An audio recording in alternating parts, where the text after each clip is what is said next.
అది పుల్లలగూడెం గ్రామం. ఆ గ్రామంలో రాము అనే అబ్బాయి ఉన్నాడు. రాముకి 10 సంవత్సరాలు. ఆ ఊరి చివరన ఒకే ఒక గుడిసె ఉండేది.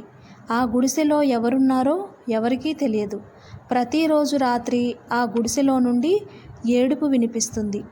అమ్మమ్మలు, తాతయ్యలు ఆ గుడిసెలో భూతం ఉంది, అటువైపు వెళ్ళకండి అని చెప్పేవారు. రాము చూడాలని అనుకున్నాడు. ఒకరోజు రాత్రి ఆ గుడిసె దగ్గరికి వెళ్ళాడు.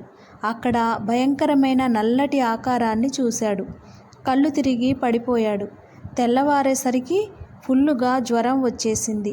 తర్వాత రాము చదువుకోవడానికి ఊరు వదిలి వెళ్ళాడు.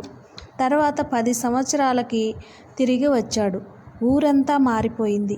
అన్నీ డెవలప్ అయ్యాయి. కానీ ఆ గుడిసె మాత్రం ఇంకా అలాగే ఉంది. మొత్తం కూలిపోయే స్థితిలో ఉంది. ఊరి వాళ్ళు ఇంకా ఆ గుడిసె దగ్గరికి వెళ్ళడానికి భయపడుతున్నారు. రాము వెళ్ళి చూడాలని నిర్ణయించుకున్నాడు. ఆ రాత్రి రాము ఆ గుడిసె దగ్గరికి వెళ్ళాడు. మరి రాము ప్రాణాలతో తిరిగి వస్తాడా? తెలుసుకోవాలంటే ఫుల్ వీడియో మన ఛానల్లో ఉంది, చూసేయండి.